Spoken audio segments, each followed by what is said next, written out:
It was just about a year ago that we started the Thursday night grind. I set the commitment to myself at the beginning of 2020 that every Thursday night I'd go into YouTube and I'd sharpen something on the bench at the American Edge, and we made it. There happens to be the last day of the year of 2020, happens to be a Thursday, which is today. So welcome to episode 53 of the Thursday night grind. And in this video, it's going to be a little bit different in that I'm not going to sharpen something on the bench. Instead, I'm going to do a shop tour, and I will close with some thoughts about what the future for this series looks like. So, just a reminder, if you've been with me for any length of this journey, you know that a lot of the work that I'm doing here with the Thursday Night Grind is to draw awareness to the Guild of Professional Sharpeners, where we're building a community of people who are learning the skill of sharpening and then learning how to provide that service to their community through the form of a business. So monetizing that skill. It's really a cool concept, and I think that that's still at the beginning stages, both the guild and also just people's understanding that like there can be what about a community of plumbers and electricians and like anybody want to get in that field, just the power of photography. It doesn't matter. Butchering, growing food, whatever, man, like there's just so much opportunity because of the world that we live in now, where we can be connected and also find the people who are also pursuing a similar goal, and then we can grow so much more quickly. When I look back over my own journey, the years that it took me to make my business make money, it happens in months now for the people that I'm helping out, and I'm stoked about that. So if that's something that interests you, please make sure you check out the Guild of Professional Sharpeners at guildofsharpeners.org. Okay, and from here on out, I'm going to walk around the shop and I'm going to just hop behind the camera and do a loop and talk through what's going on in the shop at the American Edge. It is possible that I will go into excruciating detail here, but it's fun for me. So anyway, this is a room in my basement. This used to be the door that left the basement to the outside, and the people before me renovated and made it into another finished space. This space was just for us, it was being used as storage as of earlier this year, and I went back to episode 1 of the Thursday Night Grind, and I had just started to build this workbench. So this whole space has been put together this year, and it has it's really been awesome in a lot of ways. So just as we walk in, the first thing I have over here is, I call it my wrapping station, and I wrap everything that goes home, usually in that paper. Also sort of a cleaning station, a lot of other stuff going on here, but the main purpose is the wrapping station. The workflow is managed down here. The top is usually where things that are done and ready to go home are stored. And then the bottom rows are for work that needs to be done. There's a little empty space over here that I'm still in the process of figuring out. I have some axes and a cant axe or a PV, the handle. But anyway, the next thing going down this line is my sink. And this was so huge to have a sink in my workspace. And the plumbing wasn't here, but on the other side of this wall there is a utility sink, so it wasn't a lot of work to grab the lines, and then I tapped into the drain as well. Then I have all of my cleaning stuff underneath here. This was going to be my Edge Pro station, but it turned out that a pandemic happened and I needed a place to work from home as well, so this turned into my makeshift desk and office. Working down the line, I have my Tormek, which I also positioned near the sink on purpose. And then in all of these drawers is the Tormek fittings and other stuff. And that was just a dresser that I picked up at the dump. All this other wood I got from I call him a friend. He has a sawmill in town. So I bought the rough lumber from him and I built all this out. There was a question recently in the guild about, and I wanted to address some of it in here. First off is the height of the workbench. And I made mine, they all are between 34 and 35 inches, and I'm 5'10". And I would consider increasing that if you're taller. And the other thing is the surface. I chose wood because it's, you know, I'm doing this all of this on a budget, and the wood, especially when you buy rough lumber, is relatively cheap compared to the other options. So, and it also, like, you know, my heart's like, there's not a bunch of money tied into it. I can put holes in it or whatever. So that's some thoughts on that.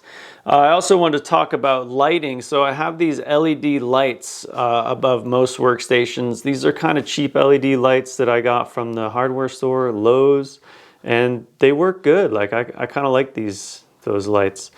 I just have them plugged into a power strip, and there is an independent switch on each one. So the Tormek, moving down the line from the Tormek, is my clipper sharpener. This is the 10-inch Nebraska blades. I could see myself getting into more clippers. There is a lot of stuff required for it. You see that diamond stone in the back, this scale, the demagnetizer we looked at over there. There's just a lot of additional stuff that when you're getting into clipper sharpening and you buy that, you know, $1,000 or $2,000 clipper sharpener, it's not always fully advertised how much more equipment is needed. Although that does come with a lot of gear, which I have not built a shelf for, so it's currently sitting there. One thing that you need for clippers is to dry them off, so I have my compressor here, which is nice. Moving over to this wall is my scissor sharpening station, which has come up quite a bit on the Thursday night grind. I have my old model, was it A1 from the 90s. And then my newer twice as sharp, which I'm using for hair shears. I could see this being changed up a little bit over time, where my red moves over and becomes my industrial shear. And if I really decide to get into hair shears, I move into a flat home or a here or two. And then in these drawers is all the stuff for, you know, all the other things needed for the jigs for the scissor sharpening. I do have this vacuum used to be the vacuum hooked up to my 1x30, and it's now just in the shop to clean up after myself, because right behind it you see that big hose, and that hose is for a central dust collection system that I have set up, which I'm not going to go into in great detail on this video other than just drawing your awareness to it. This propane stove was in here, and it's awesome. Makes it just feel kind of nice and homey. And it also clearly, you know, adds heat to this space, which otherwise I wouldn't have. And it is in the basement. I am in New Hampshire, and it is December, and it gets cold. I like tunes, so I dusted off my old receiver and put in some surround sound, right? The speaker system I have isn't great. The receiver is pretty good. All of it's kind of old school, though. I wouldn't mind updating this stereo system. Sometimes it can be nice to kind of bump some beats and grind them out, you know. But then when I was building that rack for the receiver, I put some shelves in for storage here too. So I got my drill doctor down there, my Dremel tool, Dremel bits, charging station for my electronics, and that's that. But what I did pass over a little bit is in this corner too. See my lights here. I do keep my electronic stuff. These are some Neewer CN160 lights. I do have a link to all of my AV gear that you'll find in the description that takes you over to a kit something website with all that stuff. And I'm talking to you on the Rode Wireless Go, which I have a little charging station for here, as well as my camera battery. This paneling, this was all just a cement wall, and it was nice to put up this wood paneling. I got that from the same sawmill guy that I got my other lumber for the workbench. So that makes it feel good, and then it's a little bit easier to hang stuff from, to just make it feel more like a sharpening shop, right? I had bigger visions of having a whiteboard. You know, I still use it. It helps me frame my thoughts on the whiteboard, but this one's kind of ugly. I'm not sure it's the best fit. I might be better off with like a pegboard or some other storage system there.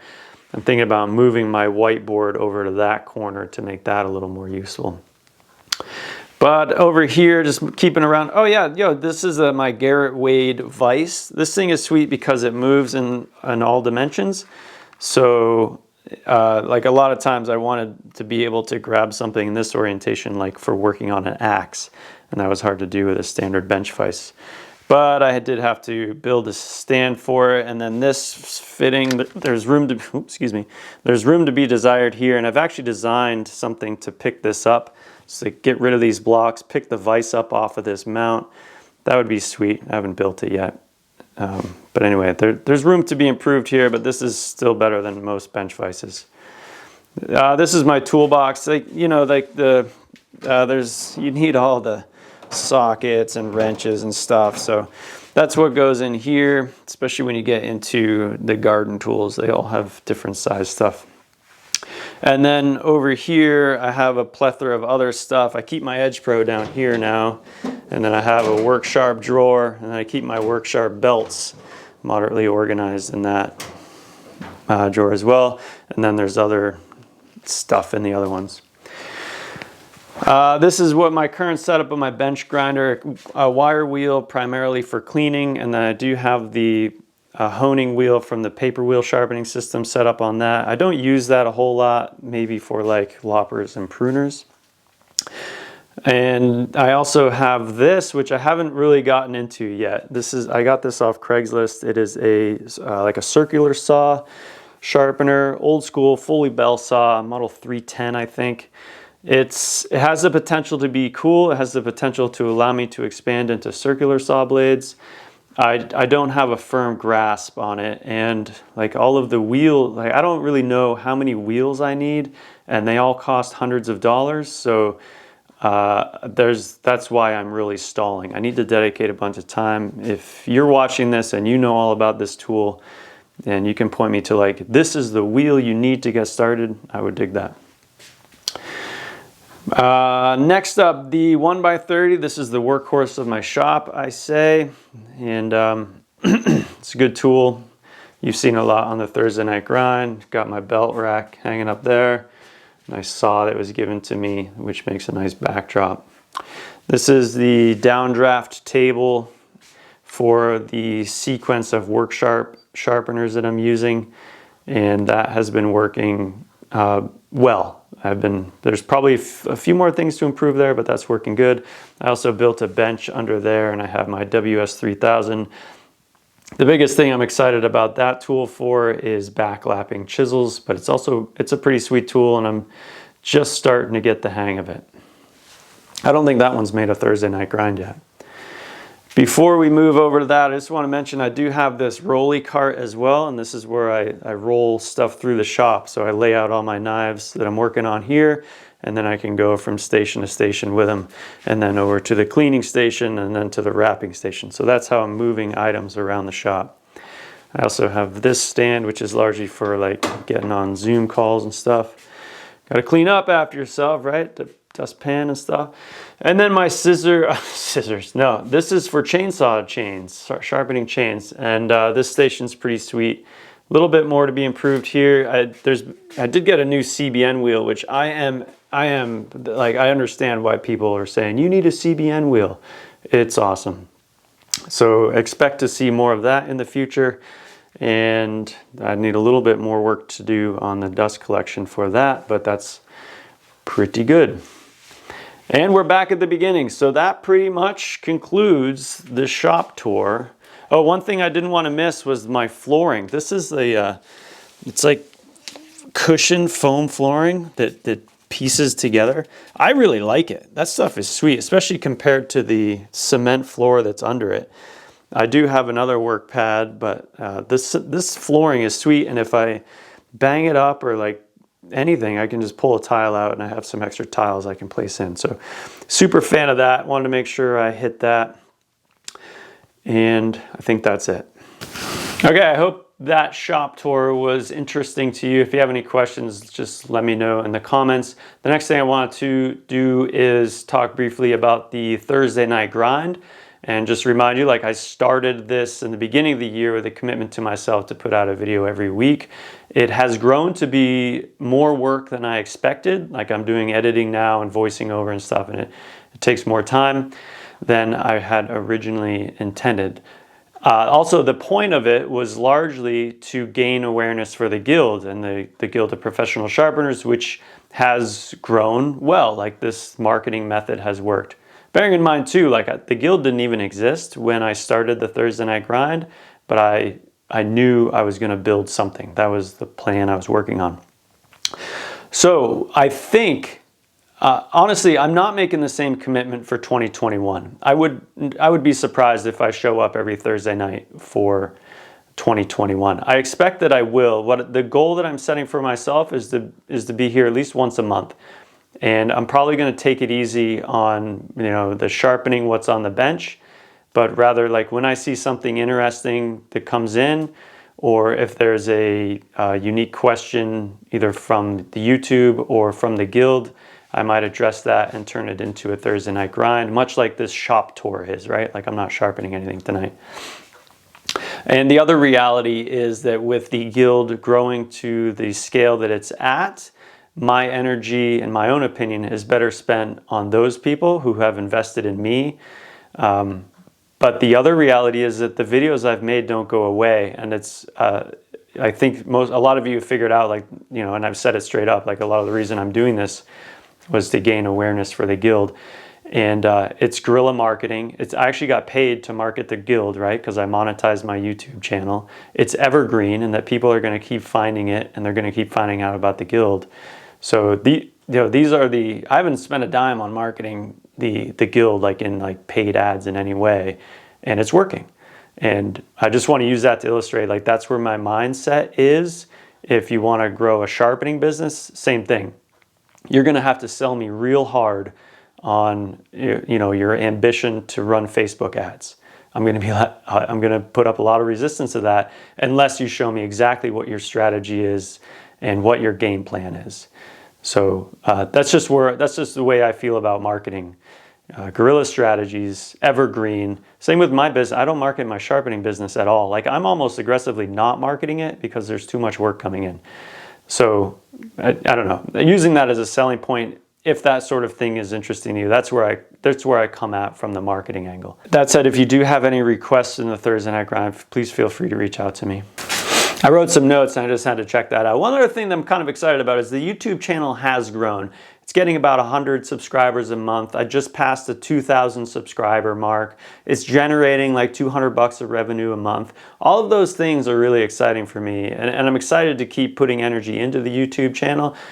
For those of you that have looked forward to the Thursday Night Grind or the Friday morning grind, you know who you are. Like, I appreciate that, and I respect you and honor you, and thank you so much for being along for the ride and helping me, because your feedback has helped me learn a lot.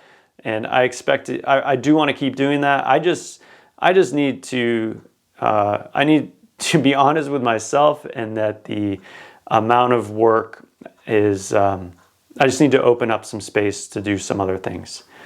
I hope that makes sense. And I think that's it. So thank you so much. If this is our first time meeting, please know that it helps me if you subscribe to my channel, hit the thumbs up, and leave a comment. Those are the things that has helped my channel grow. So thank you for that. And again, please, if you would like to work with me more directly, please check out the Guild of Professional Sharpeners at guildofsharpeners.org. Thanks so much. Peace.